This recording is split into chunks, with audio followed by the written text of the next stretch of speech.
Should and will the Rangers reunite with Patrick Kane? Plus, why the Rangers should not be trading away Kaapo Kakko if it's only to move up in the draft. And we also discuss why the Rangers should look to get a deal done with Alexis Lafreniere.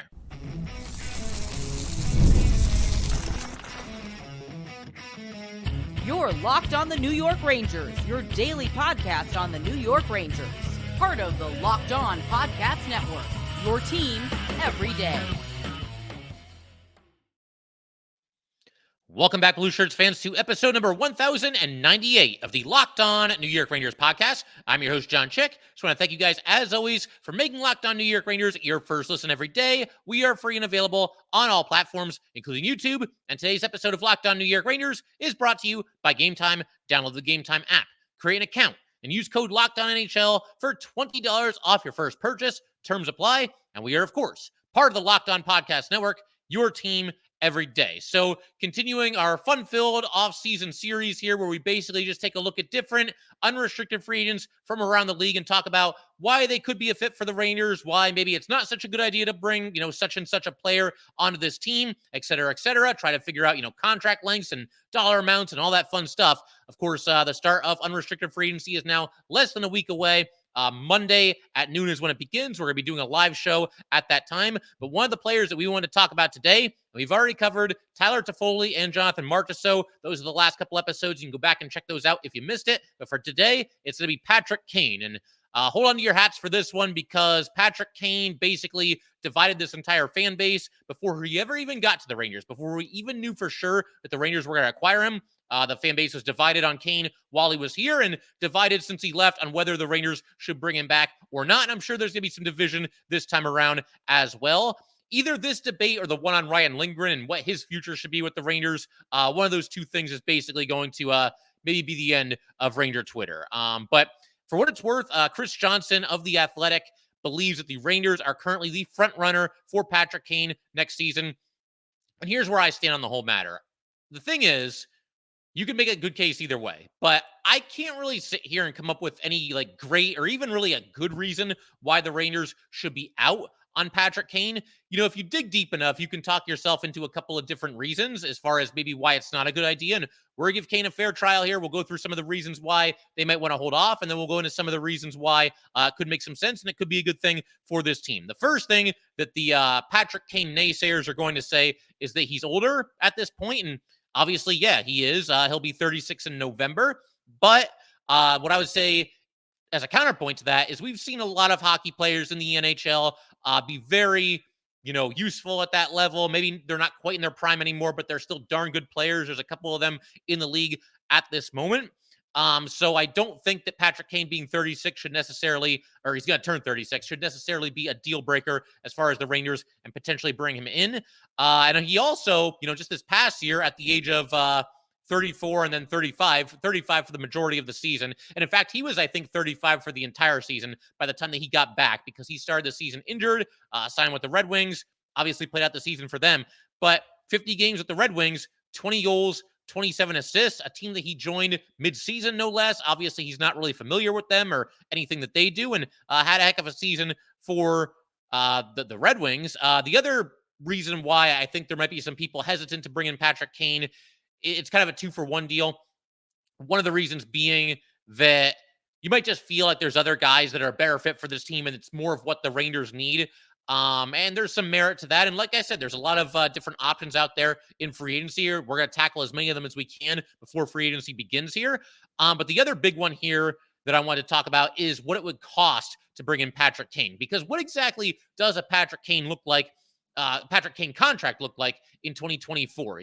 Is this somebody that is looking for the most money that he can possibly make? Is this somebody that would be content with a one-year deal? Is term more important to him than dollar amount? And how much of a discount, if any, would he be willing to give to the New York Rangers? There's all these rumors going around right now that there's a belief that Patrick Kane feels like he's got some unfinished business with the Rangers. When he came over in that trade, obviously he wasn't 100%, couldn't really do what Patrick Kane does on the ice. And maybe for that reason, he'd be willing to come back and maybe even willing to take a little bit of a discount. I would think at this point, and I can't speak for Patrick Kane because I don't know him and I don't know exactly what he's looking for, but I would think that he's probably done with 1-year deals. And if he wants a multi-year deal, he will get one. I mean, somebody out there, one of the 32 teams is going to offer him at least 2 years and possibly even 3 years as a free agent. Will that be the Rangers? We'll wait and see. But I would think that the length of the contract at this point in Patrick Kane's career is probably a little bit more important than how much money he's going to make per season. And again, I don't know that for sure, but the reason I say that is because Patrick Kane, throughout his career, has now made more than $118 million playing hockey. I think he's doing all right. I don't know that he's going to haggle over a couple $100,000 this way or that way. And again, I don't know that for sure. Maybe he would, but to me, it seems more likely that he would want to kind of, be in one place for a couple of years. And, Patrick Kane was with the Blackhawks for however long it was. I mean, what was it? Like 15 years, give or take, without looking it up. And over the past 2 seasons here, he's now played for 3 different teams, and he'd probably like a little bit more permanence with his next stop. So as far as a contract offer for the Rangers, I mean, could you go, if you want to bring him back? And again, I know there's going to be some people that don't, and that's fine. And, you feel free to make your voices heard in the comments section on social media or any other way that you'd like to do it. But for the people that want Patrick Kane back, I mean, what are we thinking here? Like 2 years at $4 million per season? Would that get it done? This past year was 1 year and $2 million, but obviously there were some question marks. He's coming off the injury. We didn't know how that was going to play out. On top of that, he was joining the Red Wings mid-season, so they're not going to get a full season of Patrick Kane. I feel like with the way he played last year and the fact that he showed that he's healthy and put up some numbers, his price tag is certainly going to go up. Look, the bottom line, the ball is in Patrick Kane's court, because I get the feeling like if the Rangers could just snap their fingers and put Patrick Kane on their roster, like for the league minimum or somewhere around there, they would certainly do that. Now, Patrick Kane is not going to play for the league minimum, nor should he. But how important is it to get the most money that he can possibly get in this contract? That's a question that only Patrick Kane can answer. And I get the feeling if it comes down to just the highest bidder, the team that's going to throw the most money at Patrick Kane, I don't think the Rangers are necessarily going to be that team. I wouldn't rule it out either, but I get the feeling that if he does come back, it's going to be of his own volition and his own willingness to take at least a little bit of a discount for the Rangers. I get the feeling that a 2-year deal, $4 million, that can make some sense for the Rangers. So we'll see if that's the way that it works out. But I do at least hear some people with their concerns about his age, about the length of the contract, how much money they're giving him during the contract. Maybe you feel that there's another player, like I said, that the Rangers would be better suited to go out and get. And that's all well and good.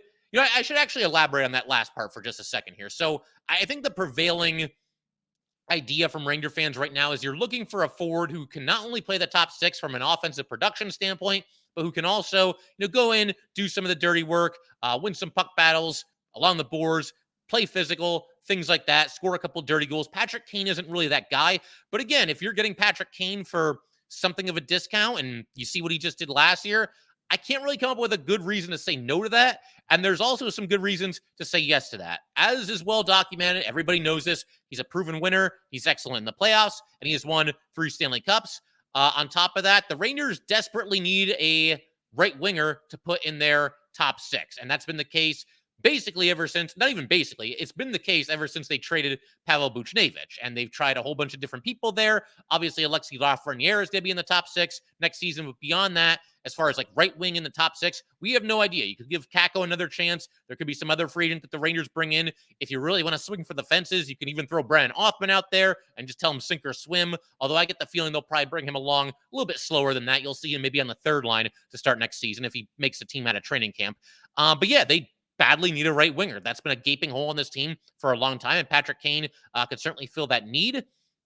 I touched on this a second ago, but it feels like, just going by his comments and the rumors that are out there, it feels like Kane might be at least somewhat willing to give the Rangers a little bit of a discount. And if that's the case, I think you got to at least do your due diligence, talk to Kane and all that good stuff. See if there might be a fit there. Another reason, there's some familiarity between Kane and the Rangers. He obviously wasn't here for that long, but he came over at the deadline a couple of years ago and was here for what turned out to be a short playoff run. Didn't even make it out of the first round that year, but he's good friends with Panarin, and he at least knows a lot of these players on the New York Rangers because, like I just said, he was here in the not-too-distant past.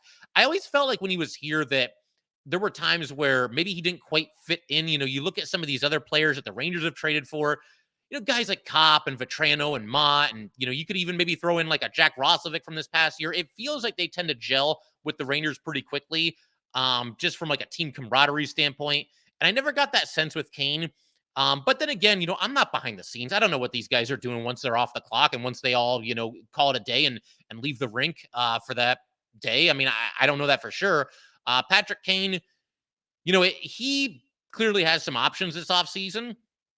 And I don't think he would be wanting to come back for to the Rangers. And that is, of course, the rumor right now that he maybe wants another shot with the Rangers.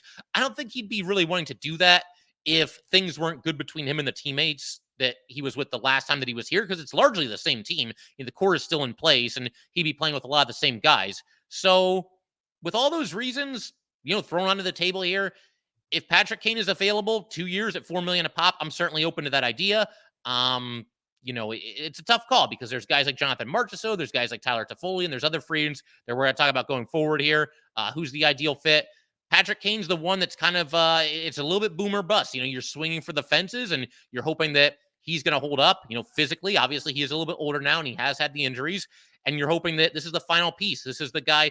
It's almost a little bit reminiscent of when the Rangers brought in Mark Messier back in the early 90s, because they need to get over the top, and Messier's this proven winner, and he won all these Stanley Cups somewhere else. It's kind of the same deal with Patrick Kane. Kane is older now than Messier was when the Rangers brought him in back in the early 90s, but I think it's kind of a similar situation. And again, it's one of those things where if we feel like it can work financially, if Kane wants to be here, if the Rangers want him back, if his teammates like him, then by all means, I think it's certainly an avenue worth going down if you are the New York Rangers. But we're going to keep everything rolling in just a second. I want to shift our attention to some other rumors, that being that the Rangers might possibly be gearing up to trade Kaapo Kakko as part of a package heading into the draft this year, possibly an attempt to move up in the draft in the first round. And we will discuss that idea and why I think, frankly, it's a bad idea. We'll do that in just a second. All right, we just want to take a minute to let everybody know that today's episode of Locked On New York Rangers is brought to you by eBay Motors. Passion, drive, and patience. The formula for winning championships is also what keeps your ride or die alive. eBay Motors has everything you need to maintain your vehicle and level it up to peak performance. Superchargers, roof racks, exhaust kits, LED headlights, and more. Whether you're into speed, power, or style, eBay Motors has you covered. With over 122 million parts for your number one ride or die, you will always find exactly what you're looking for. And with eBay Guaranteed Fit, your part is guaranteed to fit your ride every time or your money back, because with eBay Motors, you are burning rubber and not cash. With all the parts you need at all the prices you want, it's easy to make your car the MVP and bring home those huge wins. Keep your ride or die alive at ebaymotors.com. Eligible items only. Exclusions apply. eBay Guaranteed Fit, only available to U.S. customers. All right, let's go ahead and keep everything rolling here on Locked On New York Rangers. Big shout out to the everydayers. Can't thank you guys enough for always supporting the show. Preseason, off-season, in-season, playoff season, Stanley Cup. Obviously, we saw the Panthers win the Stanley Cup last night. Just a thrilling Game 7. That if you're a hockey fan, that's just an awesome way to conclude the season. Obviously, wanted the Rangers to be there, but just wasn't in the cards. And if nothing else, we saw an excellent Game 7 to conclude the Stanley Cup final. But the point I'm making here is everydayers, again, thank you guys as always for supporting the show. And for our next couple episodes, going to be doing a little bit of everything. I feel like something is going to happen. We might be talking about some breaking news in the next episode. Could be anything. A Trouba trade, a Trouba buyout, a Kakko trade, a Ryan Lindgren trade, a Ryan Lindgren new contract, a Braden Schneider new contract. There's a lot of things that feel like they could happen here before the draft occurs. So we might have some breaking news in the next episode. Just kind of a gut feeling that we're going to, but we'll see. And at one time or another, possibly in our next episode, we will also do our draft simulation for the New York Rangers. But that's another day. For right now, let's turn our attention to these rumors surrounding Kaapo Kakko and the report that the Rangers could potentially be looking to package him before the draft.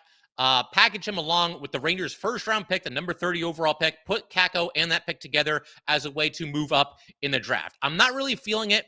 Look, if you want to trade Kaapo Kakko and you've seen enough and it's been 5 years and he just hasn't shown enough and he's just not good enough and this, that, and the other thing, and we need that money somewhere else, I'll at least hear you out there. I'm open to the idea of potentially trading Kaapo Kakko.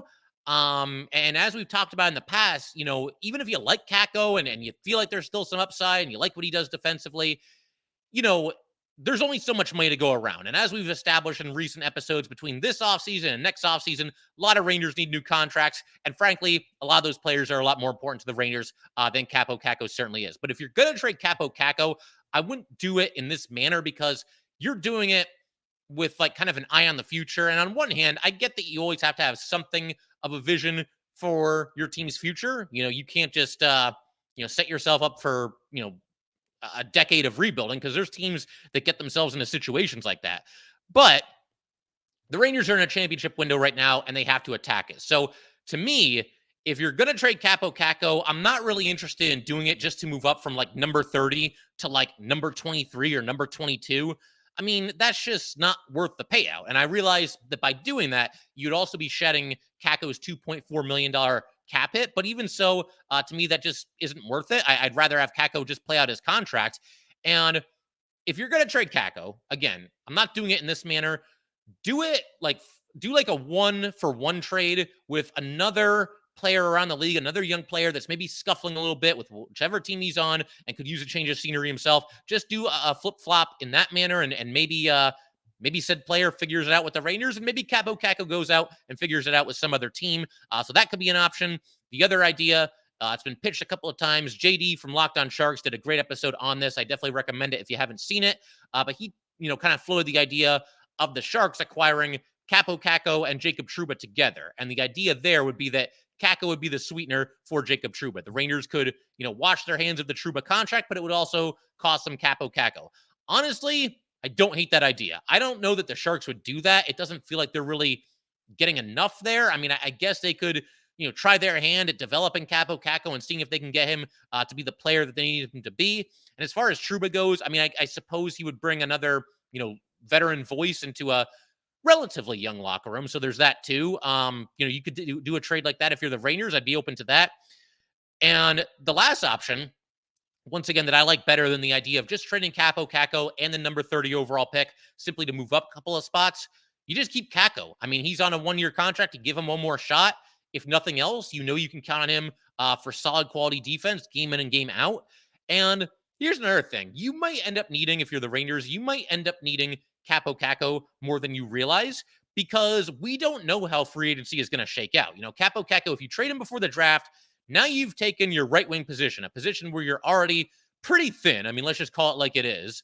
And you've made yourself even thinner. Well, what happens if you trade Kakko and then free agency comes along and you don't land any of the top right wingers that are available? Now you've taken a position of weakness, that being right wing, and you've made yourself even weaker. Because think about a Ranger team that does not add a big UFA right winger and also trades Kaapo Kakko. What does right wing look like on opening night next year? Obviously, Lafreniere is going to be there. We know that, and he's great and had an awesome season for the Rangers.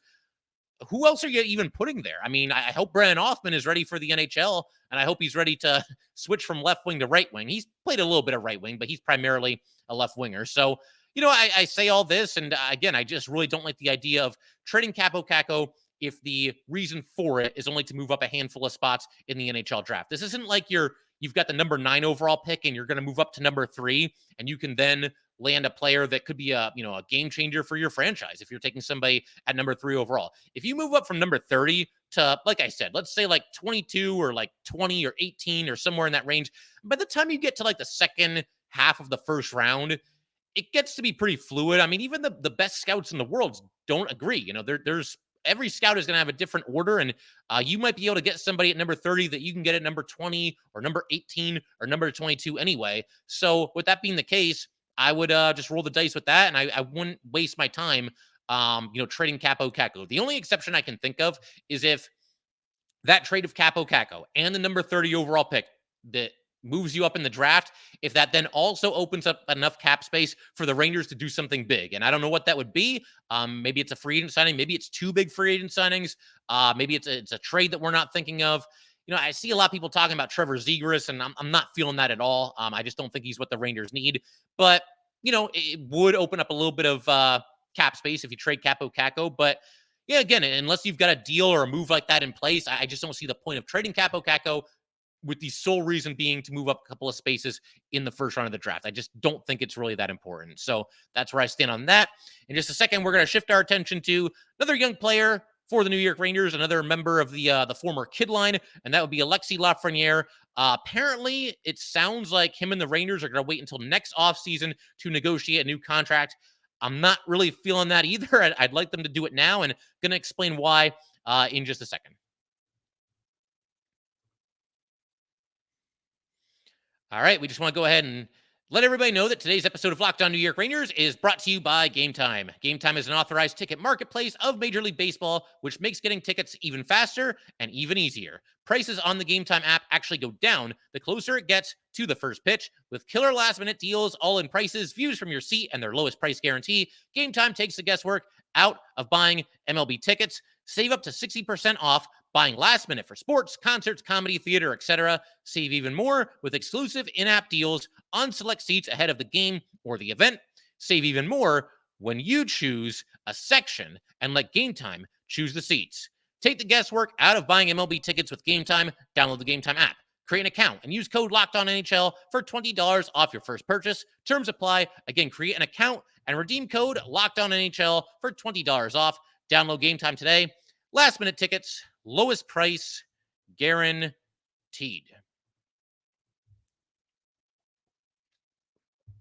All right, let's go ahead and keep everything rolling here on Locked On New York Rangers. Figure we can close out today by talking a little bit about Alexis Lafreniere, who has 1 year left on his contract, and then after this season will be a restricted free agent with arbitration rights.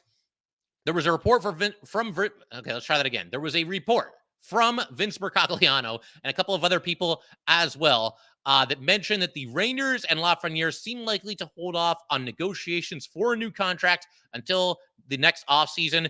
And once again, for anybody that needs a refresher, I just talked about half of this, but yes, Lafreniere will be an RFA with arbitration rights after the season, and he's currently under contract for $2.325 million. That number is going to go up on his next contract. We know that. And as far as like why I want to see the Rangers at least do their best to get Alexis Lafreniere signed to a contract extension, I'm going to take you back to when the Rangers negotiated the most recent contract with Igor Shesterkin. We'll call this the Igor leap of faith, which is basically what it was for the Rangers. As we've talked about in the past, no NHL goalie had ever gotten as big of a contract as Igor Shesterkin after playing as few games as he had at that point in his career. He got 4 years at $5.67 million per season. There was some risk in doing that if you're the Rangers, but I think it was a risk worth taking. And obviously, the way the last couple of seasons have played out here, Igor Shesterkin is one of the absolute best goalies on the planet. And at $5.67 million, he's an absolute steal. Again, he's another guy that his price is going to go up significantly for his next contract. But the reason I bring this up is because you have a chance here if you're the Rangers, and Lafreniere has to cooperate, and more on that in a second. But you have a chance to do the same thing with Lafreniere, to lock him up early, to do it before he becomes a restricted free agent. He is still only 22 years old, which is difficult to believe because he's been here for 4 years. But you can lock him up if you're the Rangers, or at least try to lock him up for even longer than they did with Igor Shesterkin, 3 years ago. You tell Alexis Lafreniere, look, we like you. We want you to be here. We see you as a big part of our future. And you offer him, 6 years at, say, like $5 million a season, maybe even $5.5 million per season. We'll go with 6 years and $5 million. Nice, easy numbers to multiply here for me, and we'll go with that hypothetical. I think it's hard to say no to a contract like that when you're 22 years old. When you have somebody telling you, all you do is sign that dotted line, and you are on our team for the next 6 years, and you've got $30 million coming your way. I don't know a lot of 22-year-olds who are going to say no to that. Now, maybe Lafreniere would have some restraint. Maybe he's going to play the game here too. It is a business. It works both ways. And maybe he feels like he can get more than that if he holds off on signing a new contract with the New York Rangers. But I think if you're the Rangers, you at least have to try. Along with Igor Shesterkin, Lafreniere has to be the priority of this team. When you look at the free agent class for this year and certainly next year as well, you combine them all together. Those are the two most important players. And I think it would behoove the Rangers to, again, at least give it a shot here. See if you can get him under contract for what you feel is a reasonable price. And I just feel like, when you look at what Alexis Lafreniere did this past season, 57 points in 82 games, and then another 14 points in 16 playoff games. He was probably the best forward on the Rangers during the conference final against the Panthers there. I just look at that production, and you see the way he's trending now, going up and getting better. Certainly, this was easily the best season of his career thus far. You're not going to regret a contract like that. 6 years at $5 million a pop. Now, again, Lafreniere might balk at that price. He might feel like he can do better. He might feel like he will do better. And we know that no contract is ever completely risk-free. But even if Lafreniere kind of just plateaus and just kind of stays at the level he's at right now, you're not going to regret 6 years, $5 million per season. I think he'll continue to be a very steady, productive player of this team, and somebody that if the Rangers are going to win a Stanley Cup, he's going to be one of the key reasons why.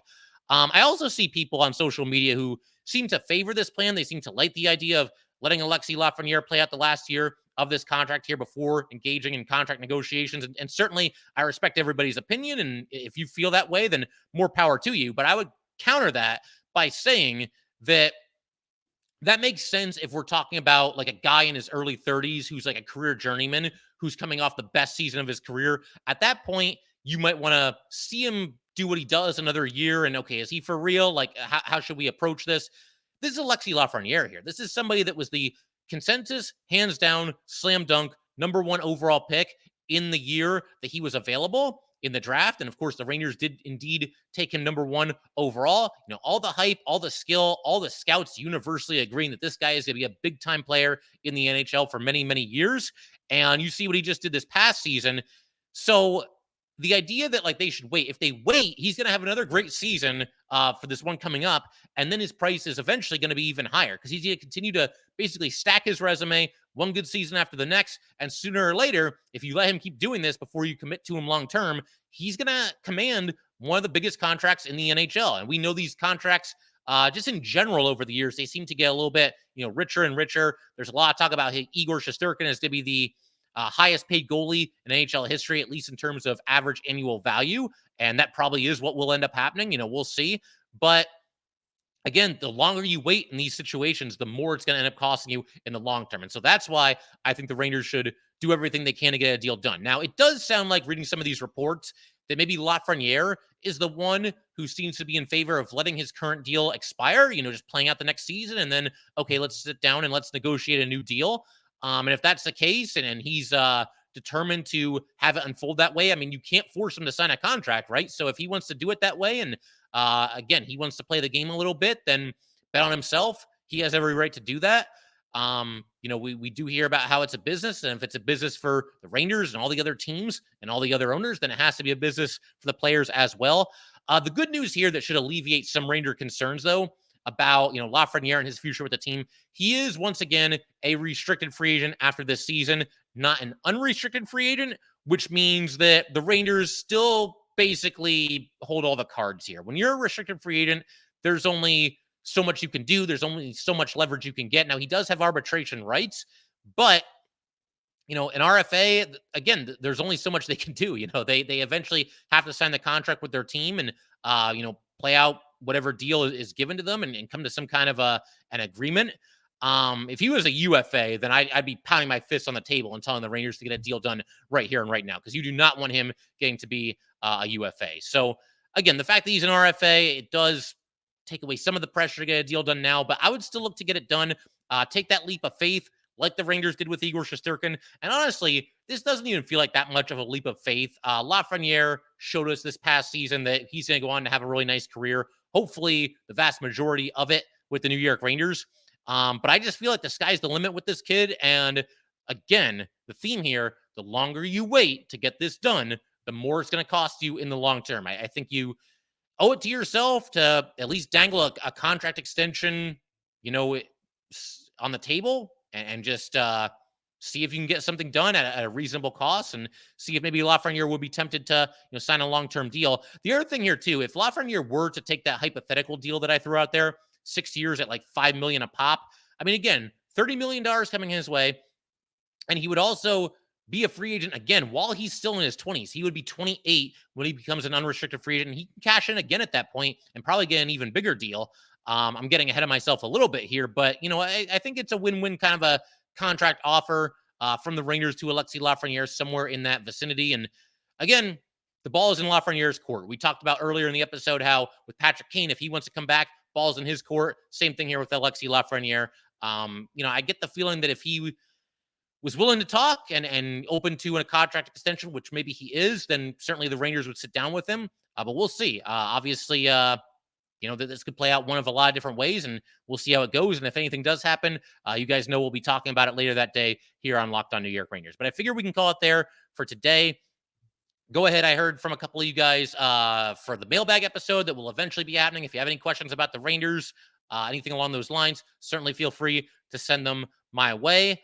But yeah, figure we could pretty much call it there. If you guys would like to get in touch with this podcast, please send an email to lockedonnyrangers@gmail.com. Once again, that is lockedonnyrangers@gmail.com. Definitely give us a follow on Twitter as well at LO_NY_Rangers. Once again, that's at LO_NY_Rangers. And definitely subscribe to the Locked On New York Rangers YouTube channel. Thanks again, guys. I will see you next time.